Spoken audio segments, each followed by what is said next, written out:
Welcome everyone to the May 11th City Council work session. Welcome to everyone here and at home. And we have two issues today. First one up is Avago Technologies Enterprise Zone Investment. City Manager.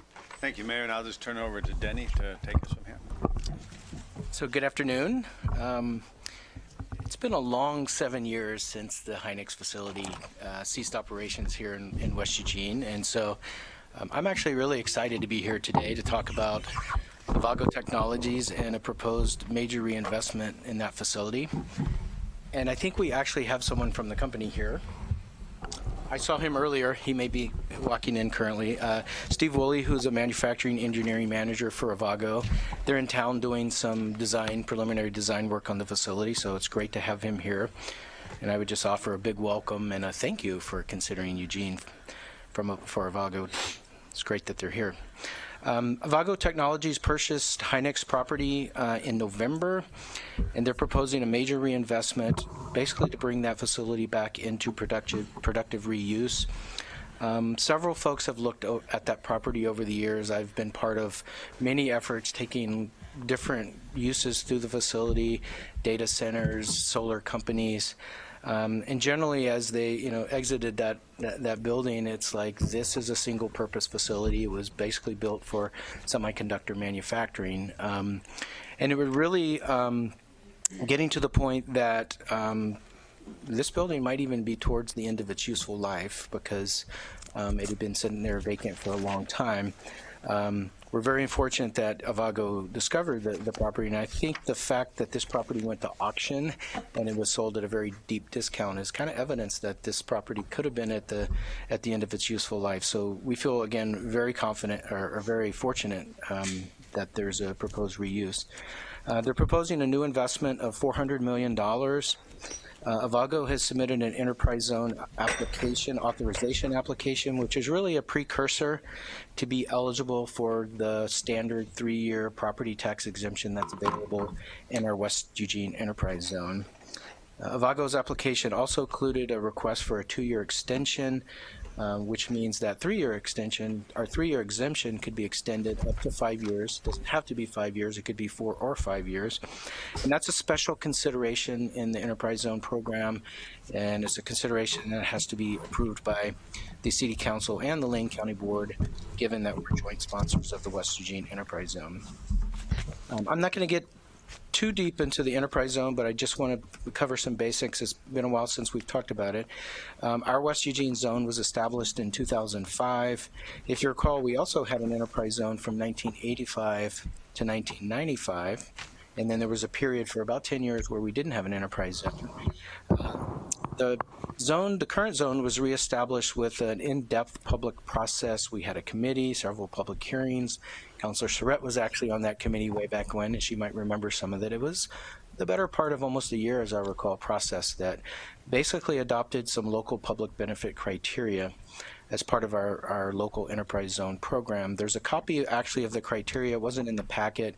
We require companies to kind of sign an acknowledgement that we have public benefit criteria, and you can see there that the public benefit criteria includes things like wages, benefits, training, advancement opportunities, health insurance, other employee benefits like childcare, life insurance, property sharing, time off, retirement plans, etc. Support for small businesses, redevelopment of existing facilities, local referral agency hiring, and responsible construction goals, and investment size. So basically the way the criteria works is companies, the last 25% of their tax exemption, so to speak, is conditioned on meeting this criteria, and if they don't meet all of it or some of it, we basically claw back, I guess is the technical term, or non-technical term. We require a payment in lieu of the tax exemption back up to 25% of the tax exemption. Our enterprise zone expires on June 30th. We'll be back in a couple weeks to discuss the overall program and council's interest in continuing the program. But basically, there are 69 enterprise zones in the state. There are 7 in Lane County: Eugene, Springfield, Cottage Grove, Veneta, Florence, Oak Ridge, and Junction City, Harrisburg, which is a Lane and Lane County zone. I won't cover all the program details. We put a lot of that in the agenda item write-up, but basically manufacturing companies that are in the zone and that are increasing employment by 10% receive the standard 3-year property tax exemption. If you're a new company, by state statute, you're really only required to create one job, but if you look in our public benefit criteria, we have a local cap that we've put in our criteria that really caps the tax exemption at $32,000 per job per year. And the penalty being that if you exceed that cap, again, there's a repayment provision that you could have to repay up to a third of that tax exemption benefit. It's important to note that Avago's investment is eligible for the 3-year property tax exemption. So in a sense, it's theirs by right, by being in the zone, creating jobs, investing in the zone. So council doesn't approve the 3-year exemption, but they do have to act on the 2-year extension request, as does the county board. And they don't lose the 3-year exemption if the 2 years isn't granted. So the 2-year extension, again, it's available via state statutes. It's in the state statutes. The criteria is that a company has to provide annual compensation that's equal to 150% of the average county wage, and that's an important distinction. It's the compensation, which includes wages and benefits, has to be 150% of the average county wage. For Lane County, the average wage is $39,382, and 150% of that is $59,073. They also have to abide by any additional conditions that the zone sponsor might put on that extension, and we'll talk about that in a second. But generally, they have to be reasonable conditions. They have to be related to the public purpose of the program, and you cannot claw back, so to speak, more than the third of the benefit based on those conditions. They also have to enter in a written agreement basically confirming what those conditions are. Eugene has not really dealt with a 2-year extension request in recent history. Other zones, enterprise zones, have. Springfield, for example, the recent Swanson Mill that was rebuilt got the 2-year extension. Symantec, International Paper, those larger investments in Springfield have been granted the 2-year extension. Some examples of additional criteria. I think the obvious one is job retention. If extensions are granted, I think there's an expectation, and Avago's expectation would be that they need to maintain a certain level of employment to get the extension. In Springfield, for example, they've gone with a kind of a flat annual payment as a condition of their 2-year extension. For example, in International Paper, they're required to pay $100,000 a year over the 5-year period, and that's divided amongst the taxing jurisdictions. That was a little bit different because they asked for the employment waiver because they were making a major reinvestment without creating any new jobs, so that was a little bit different than this one. Other ideas or other things that we've seen across the state are things related to job training programs, education programs, things that provide mutual benefit to those companies and the community. We've had some initial conversations with the company, and basically, since they'll be providing kind of the next generation of technology-focused jobs, we've had conversations focused on investments that could make in return for the extension some investments that would really prepare the workforce for those next generations of jobs. For example, the Lane Workforce Partnership has a youth work experience program. There's about 6,000 youth between 16 and 24 that are either without home, without a job, in school, and they have a program that captures those and gives them real work experience. There's a great need, severely underfunded. That might be a good match with, some of the needs of the company in preparing those youth for future jobs. Other examples would be LCC job training programs that prepare our workforce for technology jobs. So again, just moving a little bit to the Avago investment, it's $400 million. It's $100 million in building improvements, $300 million in equipment. They're indicated a minimum job creation of 229 jobs. Avago's history is that they spun out of Hewlett-Packard. They've also recently acquired Broadcom, which was actually a company that was larger than Avago. So you'll see Broadcom used sometime Avago, and they'll probably continue legally as Avago and the property ownership and so forth, but you'll commonly see Broadcom as well because those two have emerged. So think of them as one and the same. The Eugene facility will be an Avago wireless manufacturing operation. Basically, they manufacture wafers, but they're transmission devices that generally make cell phones work. So, anything that a cell phone needs to transmit information out and information in, and this is the technology that really makes cell phones work. They don't manufacture cell phones. If cell phones go away one day, we assume that whatever device replaces them will still need that transmission device. So it's a much higher end product. It's different than Hynix. They were memory chips, and that was kind of a race to the bottom. Whoever could manufacture it cheapest and keep their head above water survived. This is different. This is a very much higher end product. This is expansion of a facility similar to the one in Fort Collins. The Hynix facility is actually very similar in size. There are 1,300 employees in their Fort Collins facility. They have about a $50 million payroll there, and they're actually the largest taxpayer in Fort Collins at this point. And I think it would be best to characterize where they are currently in the Eugene facility is that they've purchased the property, they've started design work, that's why they're in town today or this week, so that when the opportunity arises, they will be able to start construction in a timely manner. So basically there's some work that needs to happen before they actually start construction. As far as community benefit, discussions involving tax exemptions have tended to be fairly contentious, and there's always debate from both sides about the need for the exemption, cause and effect, but for arguments around investments and exemptions. And I'm sure this exemption will involve some of that debate as well.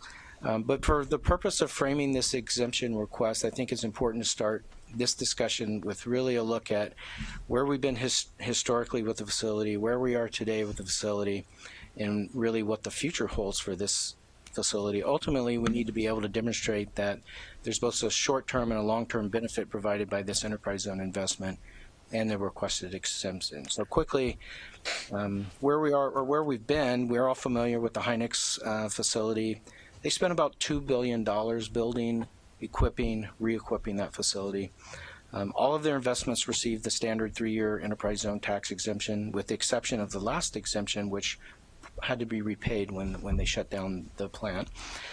Even with the tax exemptions, Hynix was our largest taxpayer when they were in operation. They were larger than the next 9 largest taxpayers combined. And at their peak, they were paying about $6 million a year in property taxes. And I think before they closed, they were paying about $4 million in property taxes. There was over 1,000 jobs there. They generated local annual payroll of over $50 million. That payroll has a significant ripple effect, and if you've used multiplier calculations and other things, I think it'd be easy to kind of conclude that payroll, the vendors, the suppliers, probably created about $100 million benefit for the community annually. So fast forward to today, of course, the facility's vacant. Has been vacant for over 7 years. There's no jobs there, no payroll. Annual property taxes currently are about $590,000 a year. They're still one of the largest taxpayers despite the fact that the building's vacant. But it's safe to say we took a pretty big hit if you think about something in the neighborhood of $100 million in local economic benefit, and now it's dwindled down to the tax revenue at about $490,000. As we look to the future, the opportunity for Avago to put a facility back into productive reuse, put in place a $400 million investment. We estimate that the 3-year tax exemption for the Avago investment would be about $14 million. If you look at it and stretch it over 5 years, that's an additional $7 million in tax exemption. So it'd be a total of roughly $21 million of tax exemption. The city's share of that would be around $6 million for the 5-year and about $3 million. I'm sorry, $6 million for the 3-year and about $3 million for the extra 2 years. This is a preliminary estimate. There's a lot that we don't know about the equipment and its value and so forth, so it's really an estimate at this point. Again, 229 jobs. If you take 150%, we would project an annual payroll of about $13.5 million. And over a 3-year period, that's about a $40 million payroll benefit to the community. Over 5 years, about a $67 million payroll benefit to the community. Again, if you take in the ripple effects, the support services, all the other things, we would forecast that the outcome would be significantly more than the tax exemption value. So just to close, clearly this is a large investment. The corresponding tax exemption is also a big number. We understand that we need to carefully consider the extension request ultimately ended up in a place where the company not only moves forward with this investment, but also continues to invest in Eugene, adds jobs in Eugene, and remains in our community for a long time. Again, we're very fortunate. We're excited about having Avago consider Eugene as their home. I think they present a tremendous opportunity for our regional prosperity. I've been impressed with the conversations that we have. They have a history in Oregon back in the Hewlett-Packard days. They have a similar facility in Colorado. I think Oregon and Colorado share a lot of goals around sustainability and the environment, and they appear to have that culture already embedded in their organization. And again, considering where we've been with this facility, where we were just a short few months ago with this facility, it's really hard to imagine that there's a better outcome than we're looking at today. So today we're not seeking any action. We want to provide background. We want to answer any questions you have, hear what other information you might need as we bring this forward, and council would consider take action at a future date. Thank you. So I've got 2 people in the queue, and I just want to ask a question on this sheet on Exhibit A, the small business part. I don't understand why the more employees, the reduction in points. As I recall, the public benefit criteria was, the intent was to help the small companies and give them some benefit for being a small company, because it's going to be harder for them to meet other criteria, wages, benefits. So the idea is we didn't want to disadvantage small local companies. Got it. Thank you for that. Okay, I've got Mike and Betty in the queue. Mike? Thank you, Mayor. So just is this working? It's a little quieter this time. Just to understand all of this in context, you just mentioned that, I hear you right, that Hynix during its operation had a $100 million effect on the local economy every year? We haven't actually done a true calculation, but if you just take the property taxes, the payroll, the ripple effects, the suppliers, the vendors, I think it would be pretty easy to get to something in the neighborhood of $100 million. Of course, we haven't done that recently. They're gone, but... I asked that because one of the things we talk about at the table is there's another part of our economy locally that we value incredibly, but that the arts in Lane County provide nearly $45 million a year in their economic impact. So what you're saying is that one employer, that one facility provided more than twice the amount of all the arts in Lane County in terms of economic impact. I think you just said that, but yeah. Right. Yeah. Okay. I want to understand it in context. That's what I'm trying to do. You said also, I think, that our local 150% number is 59,000. That is 100%, 150% of the average county wage, yes. Right. Do you happen to know, and I understand if you didn't, do you happen to know the average wage paid by Avago in Fort Collins? We do not have that information currently, but I think they represent around a $50 million payroll for 1,300 jobs. Okay. More context. How big is their facility in Fort Collins? It's almost identical as the Hynix facility, which is roughly 1 million square feet. They're not going to use, our understanding is they're not going to use all of this Hynix facility on day one. There's plenty of expansion opportunity because they're only going to use a portion of it initially. But it's nearly exactly the same size? Generally, yes. And they employ 1,300 people in Fort Collins. And they're starting at 229 here. Yes. And the plan is eventually for it to operate similarly? We hope so. And it really depends on the market, and they haven't really talked about future plans. They're really just trying to figure out this first phase. Sure. But the market opportunities drive, I think, future expansion, obviously. I always hesitate when we talk about tax concessions, tax breaks for folks. I see this kind of situation as a very, much like I think I mentioned the other night at a thing, there's a very symbiotic relationship here. We need them and they need us kind of thing. Remembering that Hynix, even when they were, and by the way, how long did Hynix operate in the marketplace, just out of curiosity? They closed in 2008, and I think they started construction in 95, so they were probably operating in 97, 98-ish. So about 10 years, roughly. About 10 years. So they had, and they were not subject to the last 2 years, or they were? Did they get a two-year Yeah. extension? No, they did not. I think for one of their, as I recall, one of their expansions, they requested it, but it was not granted. That's, well, we see the effects. Let me see. Another question. Now it's left me, so I guess I'll think about it a little bit more and maybe take a second round, Mayor. Thank you. I do want to point out a couple things before I move to Betty. One is that when Hynix left, the folks made it very clear to us who ran the place that they would like to have stayed.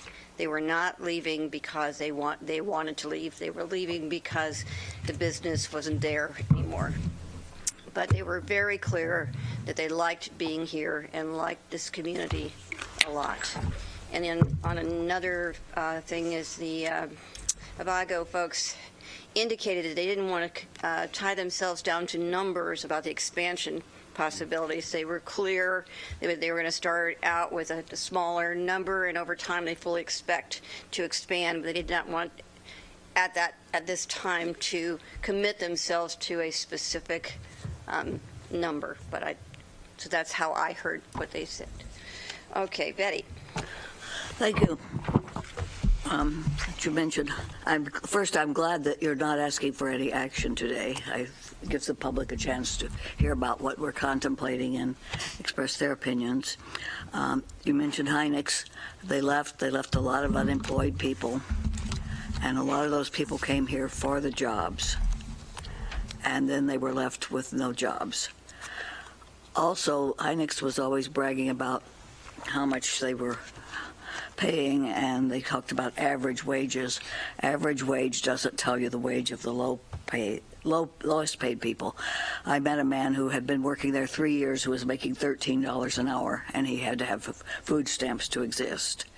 And all the time they were bragging about how much they paid, but there were high paid people there, but there were also the real workers were not being paid well, and they were working under I'm not saying this company would be exactly the same, but they're working under very difficult conditions. They had to change all their clothes before they took a break because of the nature of the work, and they had 15 minutes to take off their booties and their outer clothes and go and have a quick break and come back and get all of those things back on, which is not a good way to work. This, I see that we're required. Well, question: are we compelled to give the 3-year tax break? You say there's no way out of that. Is that right?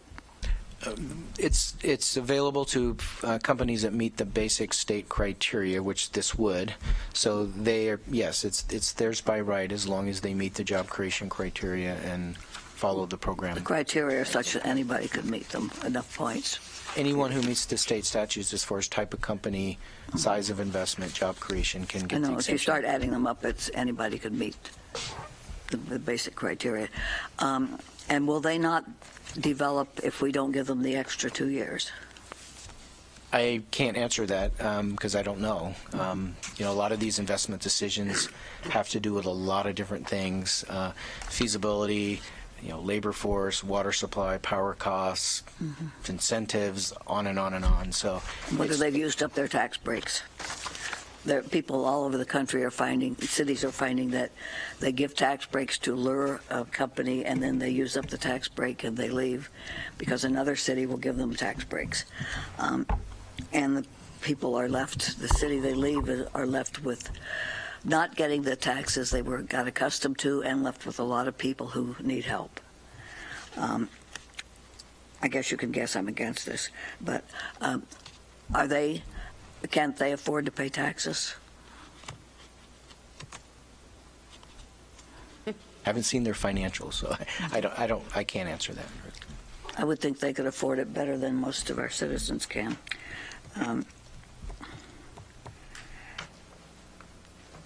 Okay, I will vote against. I would vote against the whole thing if I could, but I would definitely vote against giving an extension at this point.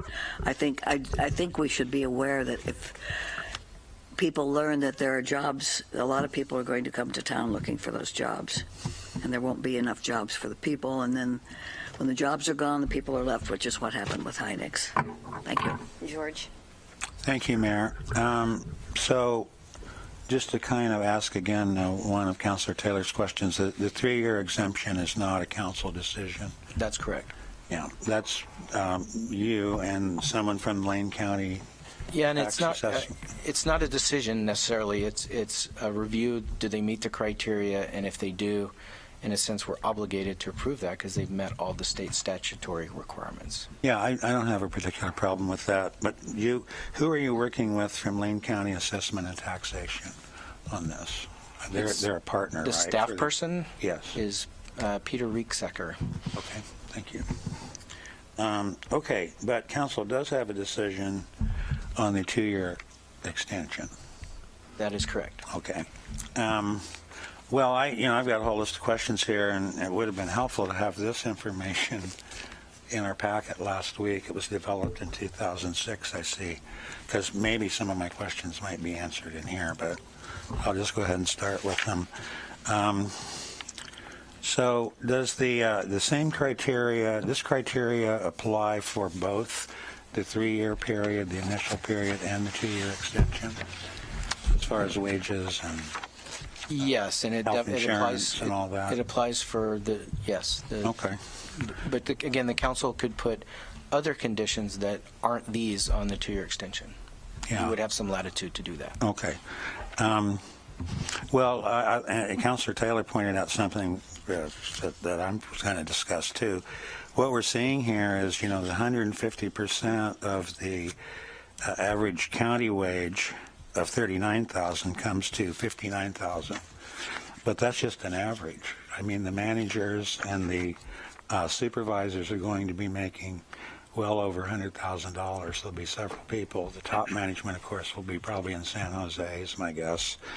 There's going to be a lot of people making under that average. Do we know what the lowest wage will be? No, they haven't shared all the job classifications. This is an extension of the company. So a lot of the upper management will be not here. You probably have a plant manager, an operation manager. Of course, there's engineers. This is high tech, so there will be some high-paying jobs available that are engineer-related and technology-related, and there's plenty of production jobs and shipping and handling and all those things. That's a standard, but I wouldn't expect there to be a big layer of management position, because that in accounting and all those things, is that generally that's going to happen at their headquarters or someone else, is what we would assume. Yeah, I understand that. But I'm just saying, what I'm saying is the average wage may be $59,000 a year, but there will be many, many, many workers making a lot less than that because it's just an average. And there'll be more people below that level. What about do we know how many contract workers there are going to be? Where their wages would not apply to these criteria? No, they don't. We only for enterprise zone via, again, the state statutes, only the people employed by the company count. I think in the Hynix example, there were hundreds of contractor type employment associated with the plant that weren't employees, maybe 300, 400. So, there will be, a similar equation here where there might be 100 or so contracted employees, but Sure, we're not considering those as part of this. Janitorial, landscaping, things like that. Sure. Well, they're going to be making a heck of a lot less than $59,000 in their wages. So, this is something we really need to consider when we consider the 2-year extension. I mean, I think the 3-year exemption is fine. I don't have any objections. I voted for a couple other ones for a brewery and someone else, but they were not asking for a 5-year exemptions. And until we know more about what people are actually going to be making, I'm very reluctant. I would be very reluctant to approve the 2-year extension. I'll need another round, Mayor. Thank you. Just to remind everybody, I'm going to be aiming at 12:45 to end this particular discussion today. Claire? Thank you. Well, full disclosure, my husband worked at both Sony and Hynix, two local companies that benefited from this particular tax exemption program. And Hynix, as the mayor pointed out, did leave because of market forces and tariff changes in the industry, and not because of any issue with workers in Eugene or the community. They really actually loved being here.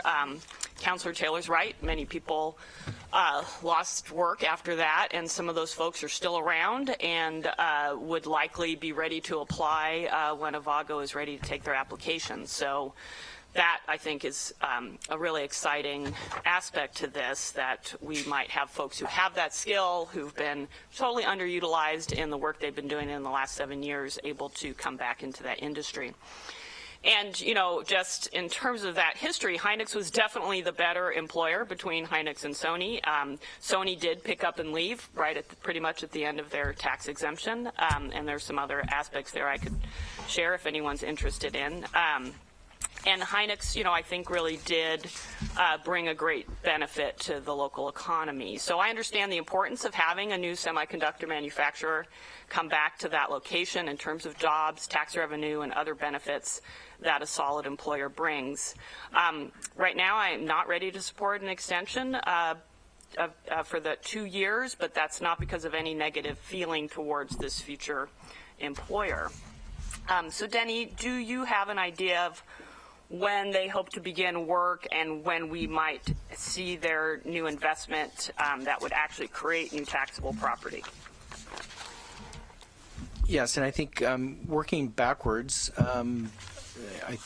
as they've indicated in the materials they submitted as part of their enterprise zone application, 2019, say the start of the calendar year 2019 would be when they would actually be in production. And so the property that's already there stays on the tax roll, so we'll still be getting that. It's only the new investment. So the tax exemption would kick in probably in 2020 if they went into production in 2019. But that could change. That's just a forecast at this point. I understand, yeah. So they're now working on design, there's building and construction, and then there's the tool equipment installation, which takes the better part of a year.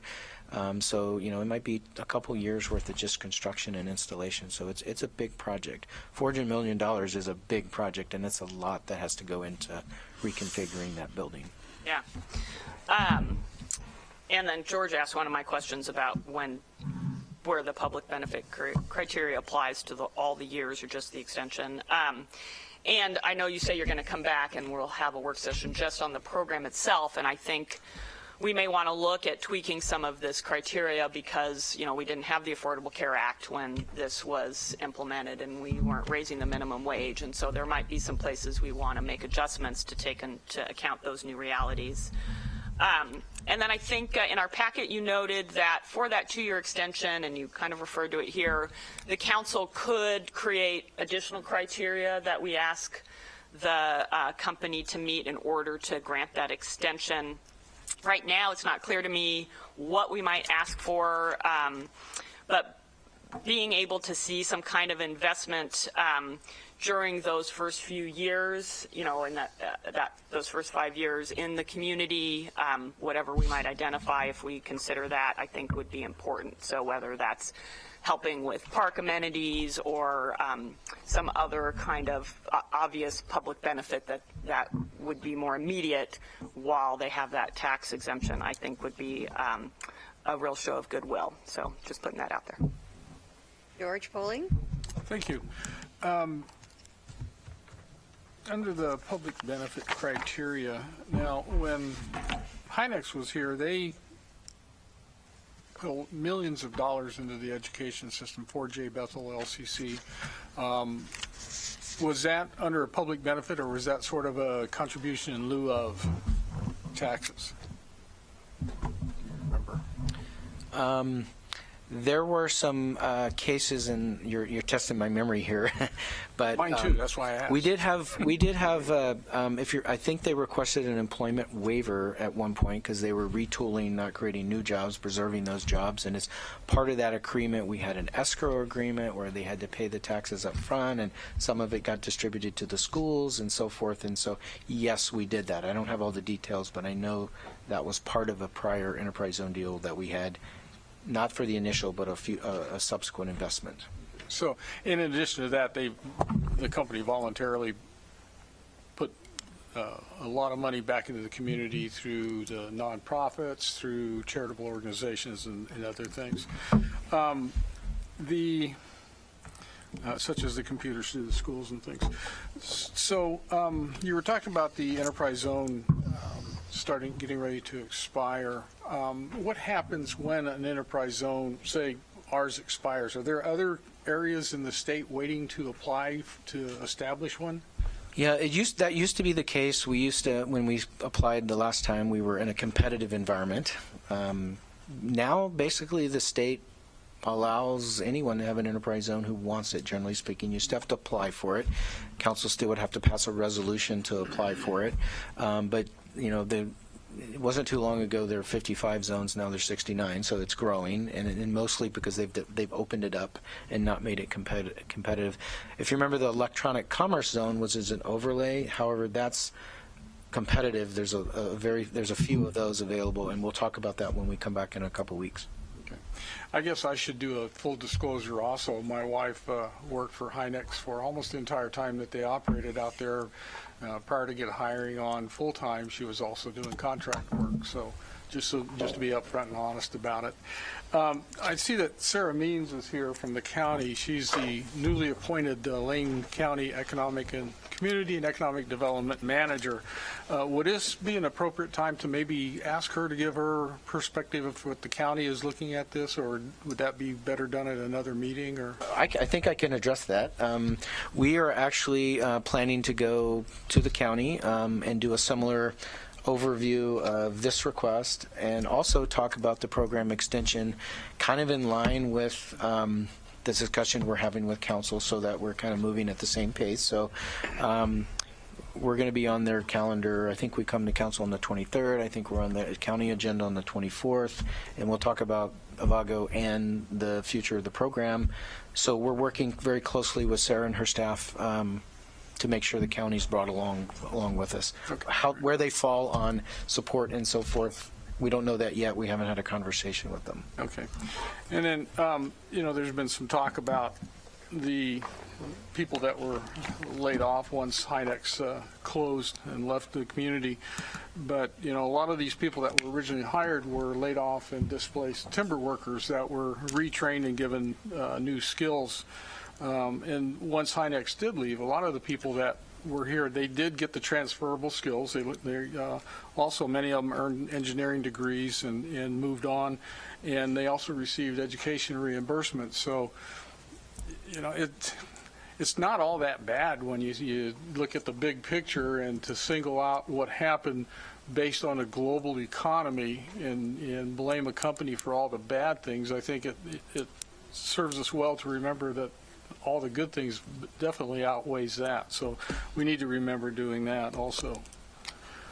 So as far as any decision at this point, I too would like to get some more information on from the company from what some of the questions that Betty and George and Claire have brought up so far. Chris? Thank you. It's always good process when you have a meeting to talk about things without asking for a decision, because you do need a couple of meetings and more information in order to do that. So I wouldn't expect anybody to want to be able to make a decision today. So I agree with that as a good way to do things. I'm also intrigued by the amount of time we are spending talking about Hynex. This isn't Hynex.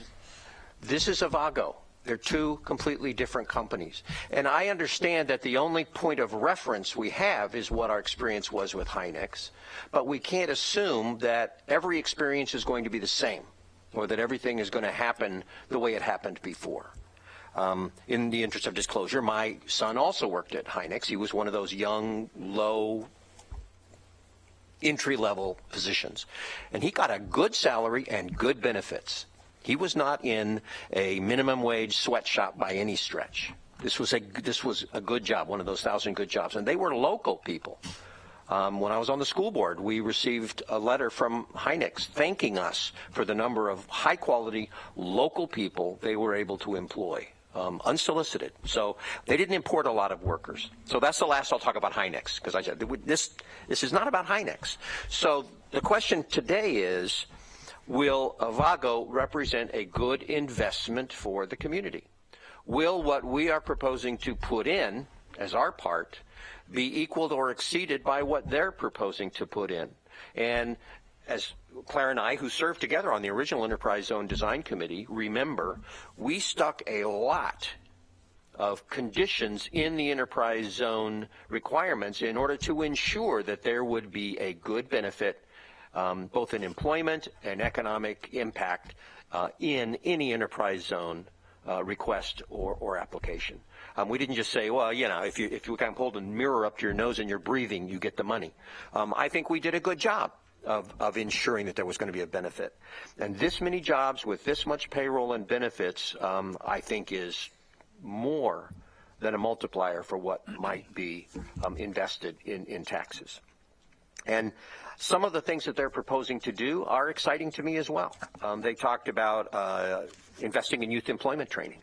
I just had a presentation yesterday that talked about what are some of the key elements that cause kids to run away from home or kids to become homeless, and what could get them back. And one of the highest ranked elements was help in getting a job. I mean, if you have a job, you have stability, and that's what keeps people off the street. So to me, that's a very important consideration, and I realize it's peripheral, but it's also important. So let's keep the conversation to this discussion and bring us the information about this particular transaction. So I've got two more people in the queue, and we've got a few minutes. I just want to make a point. And to me, all of our regional economic prosperity work has been really aimed at trying to provide jobs and opportunity for the people in our community so that they can raise their families and do well. And this is, I think that's key to what we have to keep in mind as we look at this, because if there's one thing I've heard from people over and over again, they want us paying attention to jobs. They want us paying attention to underemployment and unemployment. They want us to put that at the top of the list. And even when you talk about some of our unhoused population, some of them came and didn't get jobs they needed, and they got in trouble. So I think there's something really important here about how we use this opportunity to leverage what our families need, and that we put it in that context. And I think it's really important, this piece that we've been talking about in the regional prosperity context has been about how we make that link between school and employment and job opportunities for our young people.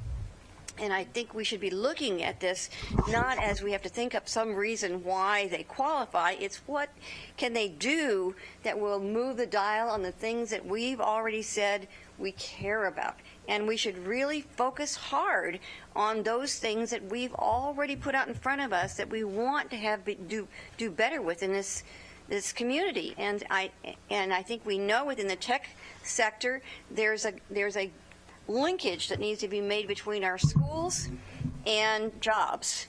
And this is an opportunity to try to focus on that and really set up our kids for a good future. So I just encourage you all to really, as you think about this, think not just in terms of what are they going to do for us, but think in terms of how they make us achieve the goals that we've put in front of us as a council and as a community.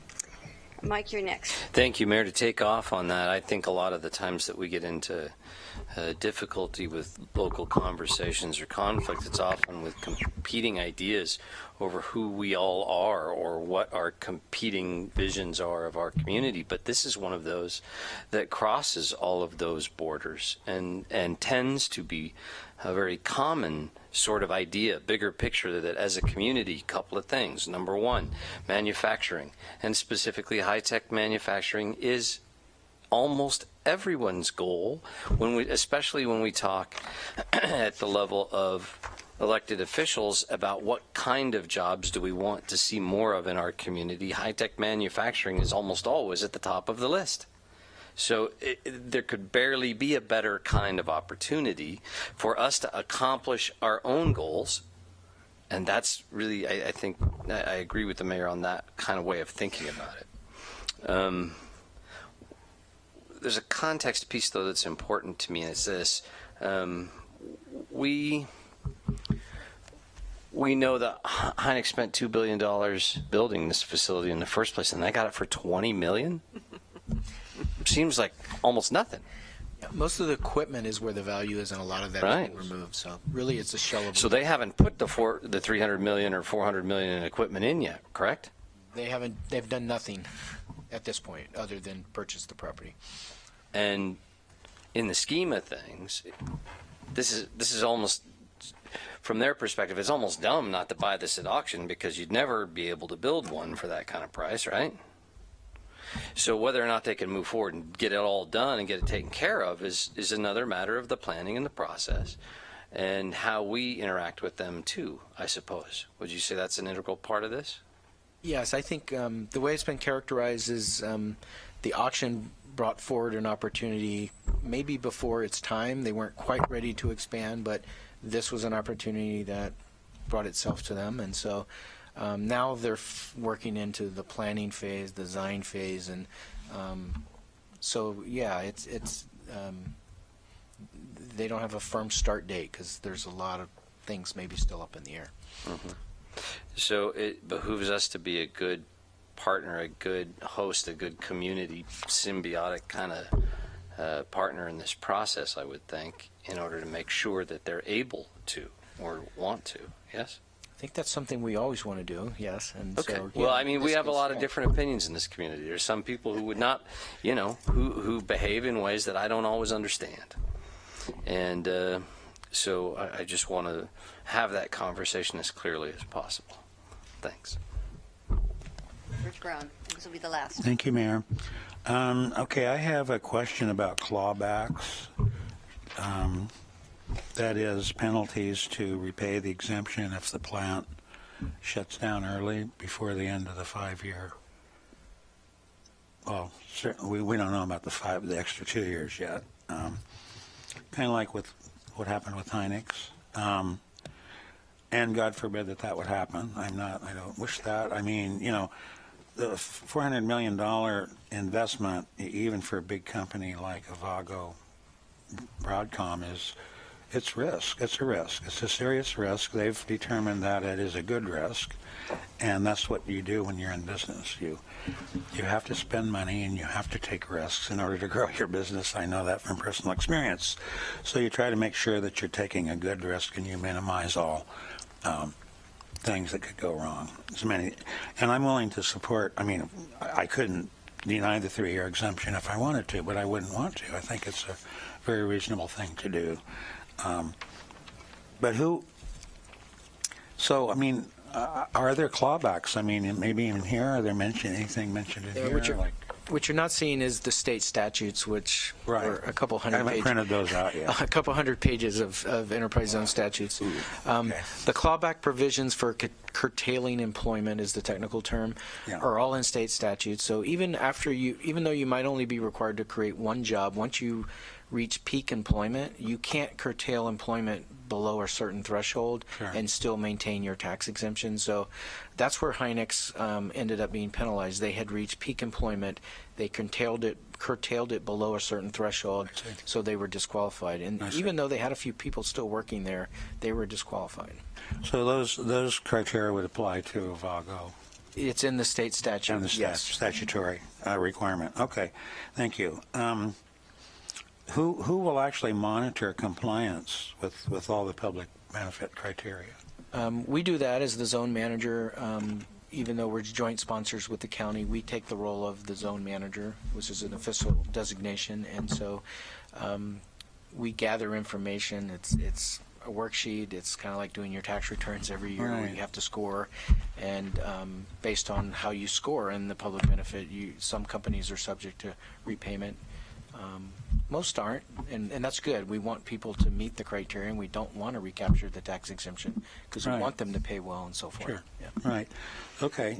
Yeah. But I'm just wondering, how's that going to be? Are you going to examine payroll sheets and equipment invoices? What if, let's just say that they estimated high on the equipment costs and actually it's less than what they estimated, but they're getting, will there be any kind of a cut back on the 21 million total 5-year exemption? Now, the way the enterprise zone works, and again, this is all in state statute, is when we authorize the tax exemption via the application, the approval process, you're actually authorizing the investment, not a specific dollar amount. So that new investment will receive a tax exemption. And you have to reasonably describe what that investment is. So, I mean, we can almost guarantee that it's not going to be $400 million. It's going to be a little more or a little less, and that's okay via the state statute. So therefore, the exemption is going to be a little bit smaller, a little bit less, depending on what is actually done there. So there is a little bit of elasticity in what that investment is, and that's okay. Sure. 'Cause I understand. usually at the start, they don't know exactly what they're going to do. Yeah, okay. So we don't know that the exemption we don't actually know that it will be $21 million total. It could be I would be very less than cautious that, in assuming perhaps. that's the number because Sure. It could be less. semiconductor equipment, there's special depreciation for fab equipment, for clean room equipment, for the building, for the utility building.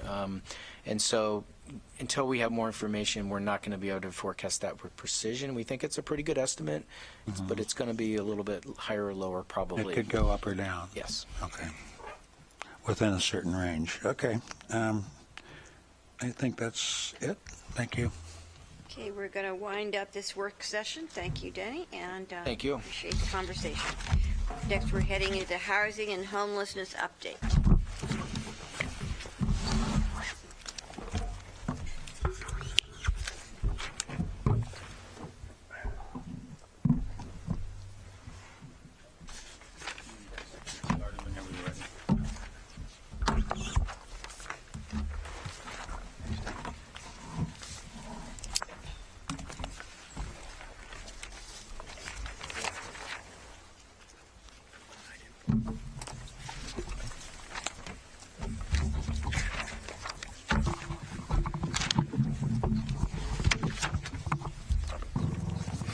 Hey, good afternoon, Mayor and Council.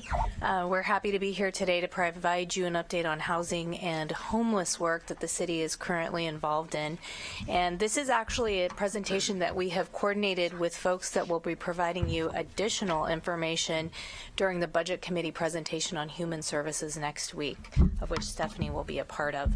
So we won't cover everything that we're doing today. As you know, we're doing an awful lot, but we are going to provide you information that is new to some of the programs with which you're already familiar. And Jason Dudrick is here today too.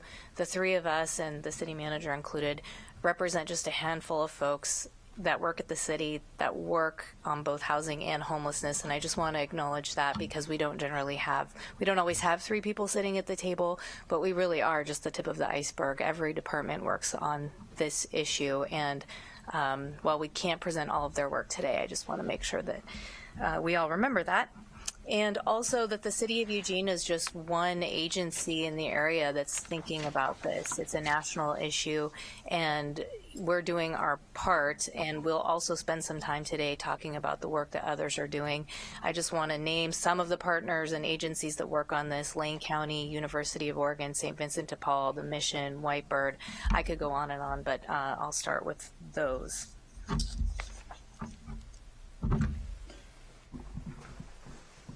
So our presentation today will start with City of Eugene efforts. Again, we won't be covering all of them, but there are a couple of areas that we'd like to provide you an update on because we have some new information in a couple of areas. We'll then move to regional work, and Stephanie will provide you an update on the work of the Poverty and Homelessness Board, as well as other regional work that's occurring. And finally, we'll provide you with a brief update on legislation that we can expect to see coming out of the state.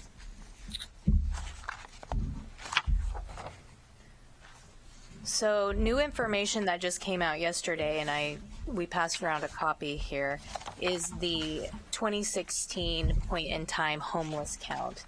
And we have some work to do to learn more about these numbers, but we did want to bring them to your attention because they came out yesterday.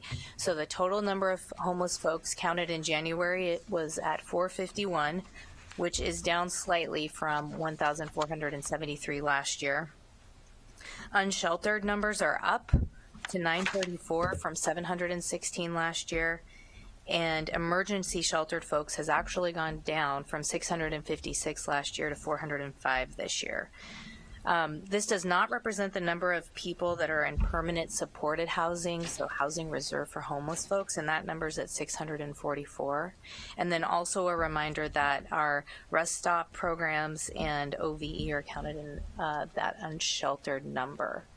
So all of this points to the need in our area for a balanced approach. We need both emergency shelter and longer term solutions. And so we're going to talk about both of those today. So first, I want to provide you an update on the rest stop program. There is a change coming in June because there are six rest stops currently authorized. Those are the Safe Spot at Garfield, the 2 rest stops at Lane County Behavioral Health, the Veterans Stop at the Mission, and then 2 authorized at Northwest Expressway, one of which is being operated now. And Eric DeBurr has indicated that community supported shelters will reopen a second rest stop at that location. So I wanted to make you aware of that today. In 2015, rest stops were home to 214 people. And those folks volunteered 555 hours in 2015, most of which took place in city parks, providing work to maintain the city parks. So I think we can say, and I know that you acknowledged when you last extended the rest stop ordinance, that this is a successful program. And we recognize that while the city has a role and you have provided the legal framework for this program to operate, it's really successful due to the community folks that have stepped up, community supported shelters, Nightingale Health Sanctuary, and the services that work with those folks to make this a successful program for the residents, such as Occupy Medical and Whitebird. These photos represent the work that's being done on the Dusk to Dawn programs and overnight camping, car camping programs. These were taken at the service station operated by St. Vincent de Paul out on Highway 99. And as you know, you passed a pilot ordinance allowing for Dusk to Dawn sites to take place. The only one that operated this last winter was at St. Vincent de Paul at the service station, and that was running a few nights a week, was full each night that it ran, and they closed for the summer on March 31st with the intent to reopen next winter. There was also a car camping program that operated under the Dusk to Dawn ordinance at the behavioral health campus that Lane County owns, and that allowed for car campers to pull in each night, have a safe and legal place to sleep, and then they would vacate in the morning before staff came to the building. I'm going to turn it over to Jason. Thank you, Mia. Again, my name is Jason Dedrick in the City Manager's Office. I'm going to talk briefly about 3 key programs that city staff have been working on. Again, these are kind of the tip of the iceberg. There are many other things happening, but these are 3 of the more recently prominent programs. So the first is Operation 365. Again, this began as the Mayor's Challenge to End Veterans Homelessness that was initiated by First Lady Michelle Obama. Our mayor was one of the first to sign up to that challenge, so we were kind of a leader in terms of a community on that effort. One of the things that we knew coming into that effort that we learned from our federal partners was it's very important to provide a tangible goal. Something like ending veterans homelessness can be difficult to quantify, and so the city manager launched Operation 365 with a definitive goal of housing 365 vets over the course of a year. So again, it was launched in November 2014. There are a lot of partners who are already working with veterans on issues related to homelessness. And I think one of the things that we learned was the need to leverage all of those efforts. So as more coordination began to happen between all those partners, they were able to learn about things where there may have been redundancies, where there may have been gaps, and they were able to be more efficient with their efforts. On From the city standpoint, we created a career development position in the city manager's office that lasted 12 months. That position essentially became a facilitative role for all of these other partners that were working. Became kind of a one-stop shop, one person that you could call if you were any of these entities or a veteran experiencing homelessness, one person to call who could help get you answers or point you in the right direction. And so that position ended at the end of last year, right about the time when we were declaring success on our goal. And you can see there 404 veterans housed during that period. So a successful program, perhaps more important than the success was what we learned. So I'll quickly talk about some of the things that we learned, because the hope was in targeting a specific and kind of tangible group of folks experiencing homelessness that we could learn some things we might scale up to the larger issue. So one of the most important ones that was achieved at the very end of the period for Operation 365 was a common registry of those experiencing homelessness who are veterans. So that means coordinating the efforts of the VA and the county to try to put a name on every person experiencing homelessness so that we can track their progress through the system, how they are, where they need assistance, where they've already been. And so that happened right at the end of the period, but it's a really key part of moving things like this forward. Again, communication with partners. There were weekly meetings between key partners. Always at those meetings, there were new things that came up, new partnerships that could be expanded upon. So that was a key part of what we learned. The single point of contact was crucial. Having one person that folks could call on an effort that's as diffuse as homelessness is, often it can be important to know where to go, and so that was something important. Legal needs was something we learned. A lot of veterans who a barrier to achieving housing or kind of getting back on their feet was addressing legal needs that they may have had, so we were able to match them up with legal services. Being ready to rent was very important also. We worked a lot with property managers. We had veterans who had federal vouchers for housing, and we worked a lot with property managers to create opportunities for vets to go into existing units. And what we were able to find was that some folks had been experiencing homelessness for quite a period of time and weren't quite ready to rent yet. And so it's not enough to just say, I have a voucher and here's a place to go. It's about what does it mean to be ready to rent, to live in community again, to do things like pay utility bills and deal with a lease agreement. And so very important to focus on that. Touched on property managers, that continues to be very important.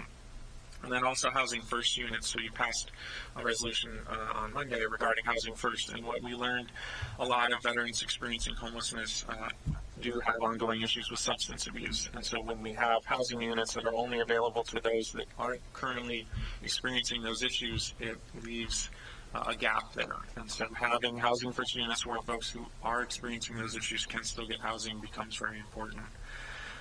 Lastly, we tried to right-size our solutions as well. We learned a lot from our federal partners about what other cities were doing, a lot of those things were what larger cities were doing. And so we took a very Eugene kind of unique approach in saying we had a lot of housing stock that could potentially be converted to single-room occupancy.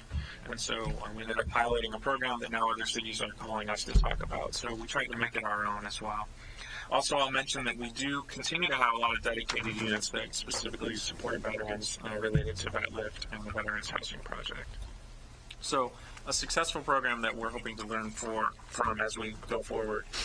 Another program that we piloted in 2015 was the Parks Ambassador Program. The goal of this effort that was initiated by Parks and Open Space staff was to create a welcoming experience for visitors to parks, as well as connecting people to resources, whether those be visitors to parks or those who are in our parks experiencing homelessness, connecting them with resources. So in 2015, we had 2 ambassadors that worked in the park. Basically, they were on bikes all day long, every day, for a period of 4 months. They were out making contact with folks, handing out maps of the community, helping people find their way. They were reporting health and safety issues, helping to clean up debris associated with camping. They were supported extensively by police department bike teams as well. When there were issues that needed a different level of attention, those teams also supported that effort. Many of the folks that interacted with our Parks Ambassadors, matter of fact, over 3/4, reported a positive experience. So that was good news, and also meant that it moved from a pilot program in 2015 to becoming a 2-year program, and the intent of once again doing that this summer. So another successful program that kind of addresses the issue in a different way. Finally, want to quickly touch on the 15th Night Initiative. This is an effort to prevent youth homelessness. This was initiated by the city manager a couple of years ago in terms of getting some key partners together and starting to have some discussions. It's based in the fact that youth who spend more than 2 weeks on the street or experiencing homelessness have a much, much higher chance of becoming chronically homeless. Last year, there were about 273 students in either the 4J or the Bethel School District who are not living with a family member or a guardian. And so what this points out is that this is a very, this is a trackable group of folks that we have regular contact with through the school system. And last year, out of those 273, 90 of them dropped out of school. And so then we're left wondering, are these folks who then maybe began to experience homelessness? So this effort is to leverage existing services. So again, much like veterans homelessness, there are community partners working on the issue of youth homelessness. This is to leverage those existing services, create a focused effort, and then a community expectation around an outcome.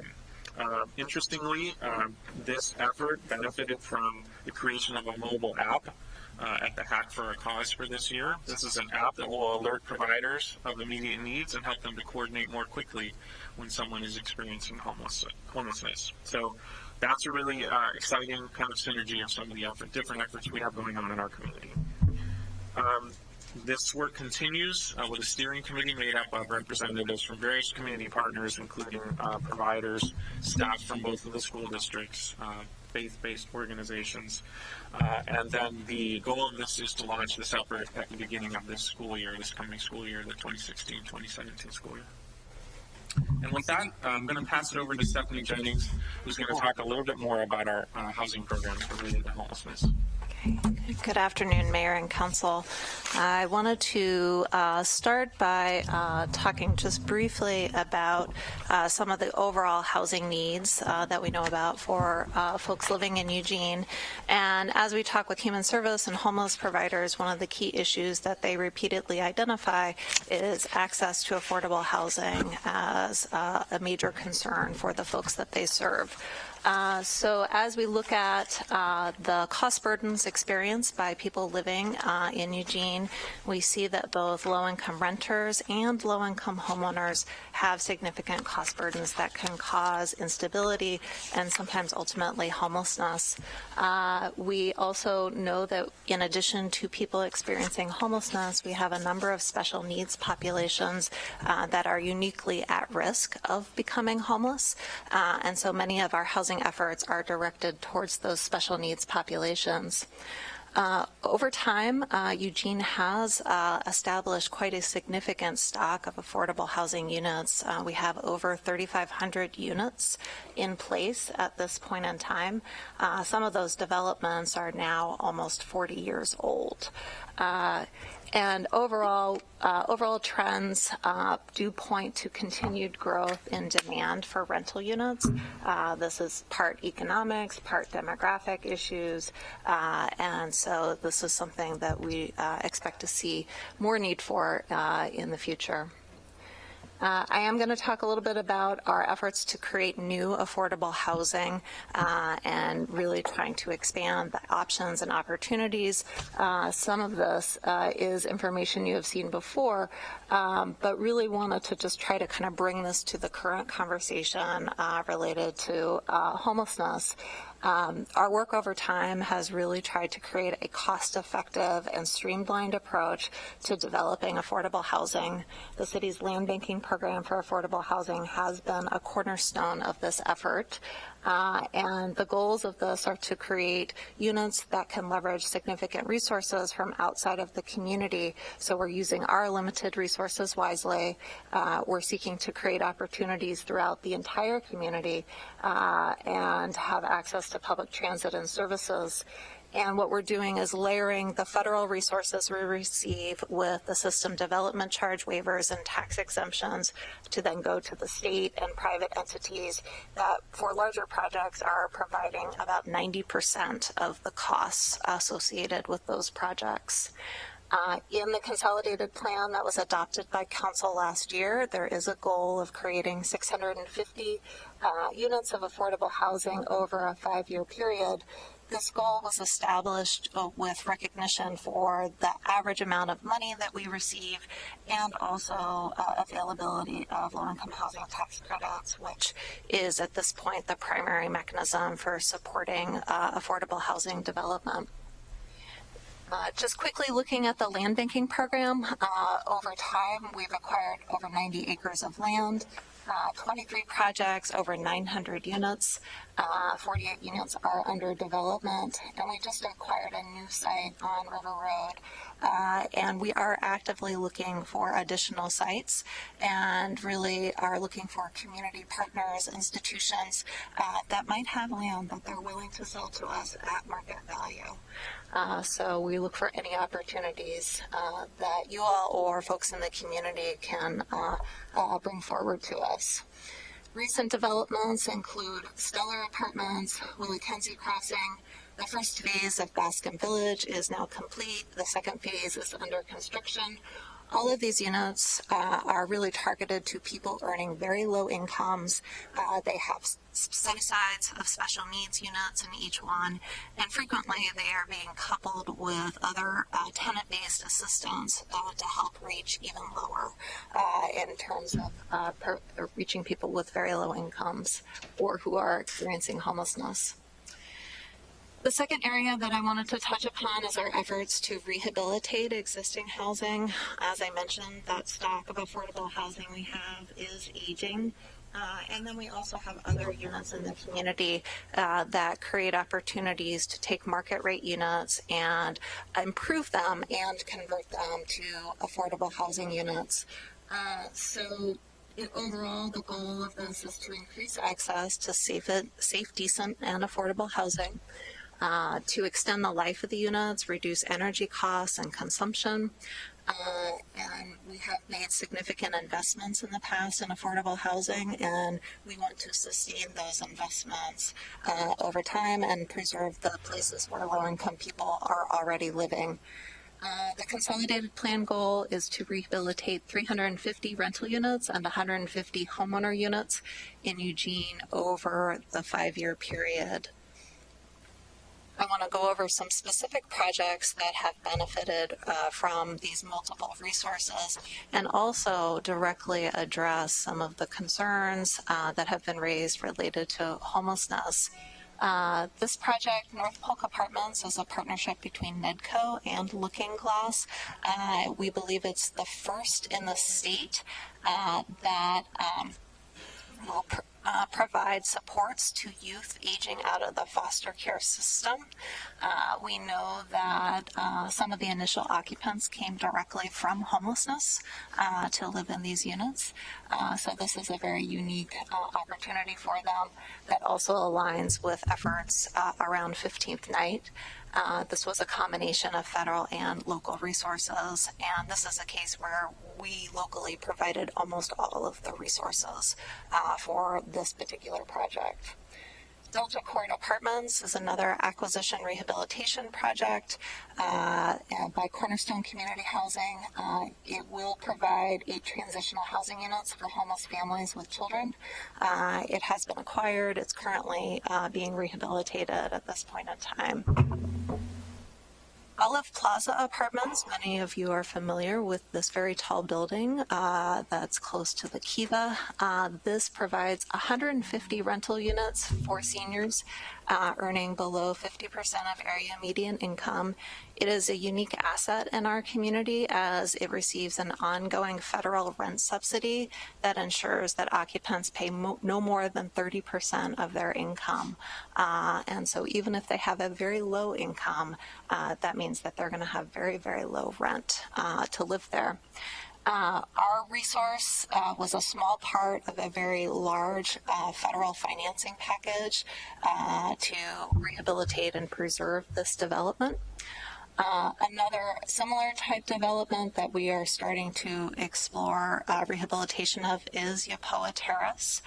Many of you received an invitation, all of you should have received an invitation to an event that the developers are holding next week to talk about the plans for rehabilitation and preservation of that affordable senior housing development also. The Emergency Home Repair Program. So this is one of the programs that we actually directly administer in the community, and so we work with homeowners and residents of manufactured home parks that own their units to make critical repairs to plumbing, roof, electrical, accessibility. These are really homelessness prevention efforts, and so as most of the people that we are supporting have monthly incomes of less than $1,000. So this is a partnership that we do work with eWeb on this effort, and typically support about 30 people per year, 30 households per year. I'd like to also touch upon human service operations. So in addition to the city general fund dollars, we do utilize CDBG funds each year to support critical human service operations. I'll be talking more about this during the budget committee, but I did just want to touch briefly on it in this presentation. And this is money that has been in place for many years, and we expect to continue this into the future. Another area, and we talked about this a couple weeks ago when I came to council to talk about the action plan and substantial amendment, is human service capital facilities. This is a role that the city has played for a long time, and we've made a number of investments in human service facilities over time. We released an RFP in January and received a number of proposals that I'm going to briefly provide an overview of for you. But the purpose of this program is really to preserve and expand the physical capacity for human services, emergency, and shorter-term transitional housing. Within the consolidated plan, the council did adopt a goal of investing in 15 facilities over the next 5 years.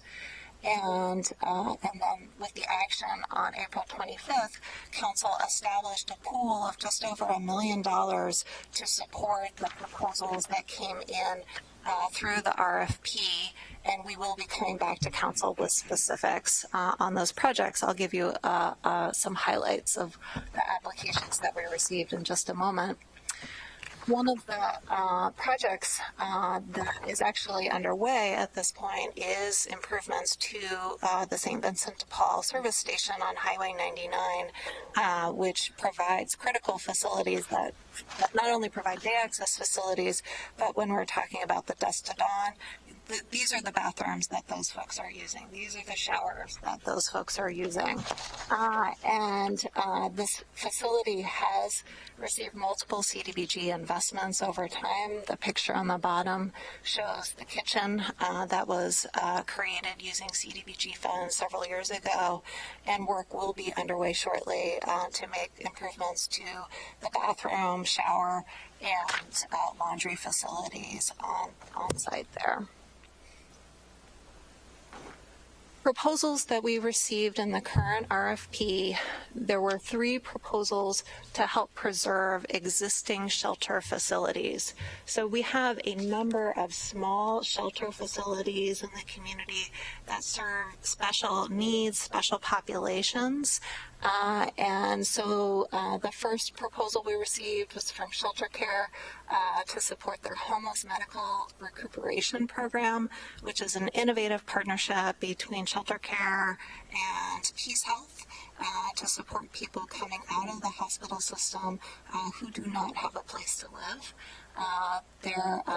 In all of these cases, we're looking at improvements like roof HVAC systems, kitchen upgrades and repairs, to really just make sure that these facilities can continue to operate and benefit their intended populations over time. The second is also from Shelter Care for their Housing Health and Wellness Program. This is a facility that was formerly known as the Family Shelter, but has shifted in its purpose due to changes in the operational funding. But they do provide 26 units for homeless persons and people with special needs. The third facility is the Looking Glass Stepping Stone facility, which provides housing and services for 35 male youth offenders with special needs. This facility is also known as McKay Lodge. Again, needing roof, HVAC, kitchen repairs so that they can continue to offer these services. In addition, we received 2 other proposals for day access centers and human service centers. The first was from Catholic Community Services for their service station or their access center on West 6. This facility provides food and other services to over 20,000 people per year.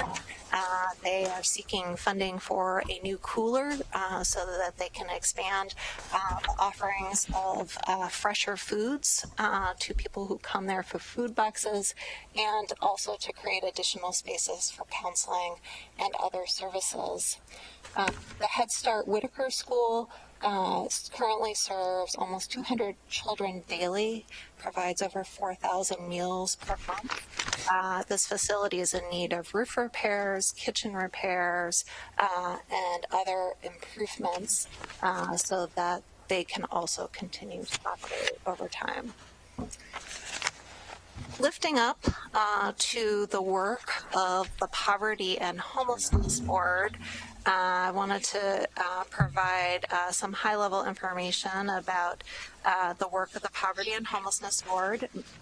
Mayor Piercy is the city's designated representative on this, and I have served as a staff representative for the past 2 years and have watched the emergence of this group over time. It has been quite an undertaking and aligns with the county's role in coordinating the provision of human service funding as the county receives multiple federal and state grants for human services. It does bring together folks who represent workforce, justice, health, school systems, and there are a number of conversations that have been initiated about how to address homelessness throughout the county as a whole. The group initiated a strategic planning process to identify goals and strategies, and so I'm going to provide a high-level overview of those, in particular those that relate to shelter and addressing homelessness. So there are 3 primary goals. The first is increase availability and access to coordinated supportive housing, shelter, and services. They have set a goal of creating 600 additional housing opportunities for chronically homeless people and those with special needs. And this is a goal for creating these units throughout Lane County. In addition, they are seeking to create additional emergency shelter and respite care for homeless individuals, youth, and families with children, and to enhance services for frequent users through integration and coordination among human service, health, and justice systems, as we know that there are people in our community that are interacting with all of these systems, but we don't always know that or know how best to coordinate their needs across those systems and address their needs across those systems. The second goal area focuses more broadly on how do we prevent homelessness and poverty, and includes strategies related to workforce development, affordable housing, education. And then the third goal area is inform and enhance public awareness related to homelessness and poverty, recognizing that there is a need for ongoing conversations about homelessness and poverty and helping people to understand how it comes about. lifting up even further, looking at the state of Oregon. And in the past 2 years, there has been a significant amount of activity occurring at the state related to issues of housing and homelessness. And I think we can expect that we will see even more activity in the next legislative session. I wanted to briefly highlight some of the key changes that have occurred in the past 2 years. So we have seen multiple bills that have been passed and signed during the past 2 legislative sessions. One that has directly resulted in more money for services in Lane County is increases in funding to the Emergency Housing Account and State Homeless Assistance Program. This has created just over $1 million in new funds for Lane County that Lane County staff are currently working on how to distribute. Another resource is $60 million in additional funding for affordable housing for families at risk of homelessness and persons with mental illness. Like other housing resources, this money will be distributed through statewide notice of fund availability processes. So prospective projects will have to apply to the state and compete for those resources. But this does represent a significant new investment that can benefit development of affordable housing in Lane County. Third area is limitations on rent increases, as well as ongoing legislation for local housing incentive and funding mechanisms. So this is also changing some of the fundamentals of our housing markets. And right now, working groups are already forming to start working on legislative concepts for the next session. So with that, I'm going to turn it back over to Mia. I'll wrap up really quickly to say this is a photo of the mayor when back in December of 2015 she was invited to a summit of West Coast mayors that included Portland, San Francisco, Seattle, and LA. They tackled 2 topics over the course of 2 days. One was climate change and one was homelessness. And so this tells you that other communities are really thinking about this and recognize it as one of their primary challenges. And then finally, other communities often look to Eugene. Most recently, we had the city of Boulder visit. Both elected officials, staff, and community partners came to talk with our elected officials and executive team about solutions that we're finding. They too are facing the challenge of trying to strike a balance between long-term solutions and solutions that provide immediate relief to homeless folks. On the bottom, Councilor Taylor is chatting with one of the delegates, and on the top left, Eric DeBurr of Community Supported Shelters was providing a tour to a group of the folks that came to visit. We do want to turn your attention to 3 upcoming meetings that are relevant to this topic. On May 16th, we've scheduled a work session on the community justice system, which closely aligns with the work that we're doing as outlined here. On May 18th, the Budget Committee will receive a presentation on on human services funding. And on May 19th, the Poverty and Homelessness Board will have their next meeting. That's all we have today. That was a lot. Thank you. Thank you very much. I think the whole idea of this was to try to give you at least as much as they could, kind of a baseline of what's going on that you can take with you into your budget conversations. So I've got Mike and Chris. Mike? First of all, Mayor, I appreciate that, but I would strongly request that we not have a 45-minute update on something in the future that doesn't give us a chance to have a discussion about the appropriate response, doesn't give us a chance to have, especially in front of Budget Committee, an opportunity for council to have a discussion about whether or not we agree with the approach that's being taken. And we don't have any time for that discussion now. And so we'll do it, I suppose, at Budget Committee. But I had a number of questions I was hoping we were going to get to today, and I'm not going to start down that road where we don't really even have time. And I'm really disappointed in that because I have some ideas I think that we should be discussing at the policy level with regard to our approach here. So, thanks. Chris? I'm okay. In the interest of time, yeah, I would, actually, they presented a lot of what I would have talked about. Thank you. Okay. So, George, sorry. I just have a real quick question. I see on the highlights of the homelessness count that 2,156 homeless students attended public school in Lane County. Do we have any breakdown? I mean, how many in Eugene? I imagine most of them are in Eugene. We can get back to you with that information. Okay. Yeah, it's not crucial, obviously, but I would like to know. Thank you. Claire? I had a question too. Why would the rest stops not be counted as emergency shelter instead of as unsheltered? Is there a criteria for what the emergency shelter is counted as? So emergency shelter is where you are physically sheltered, so you have a roof, you're in a heated, you have access to bathroom facilities, and so they do distinguish between that kind of outdoor versus indoor. Yeah.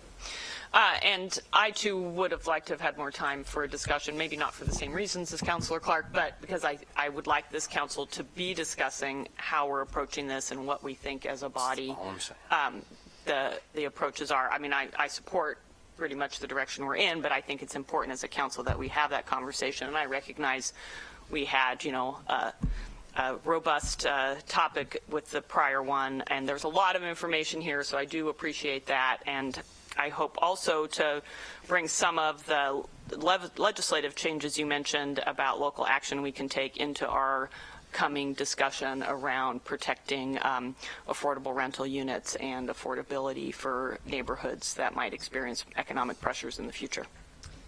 So in response to what I heard here, City Manager, I wonder if, so we're going to have a budget discussion tonight.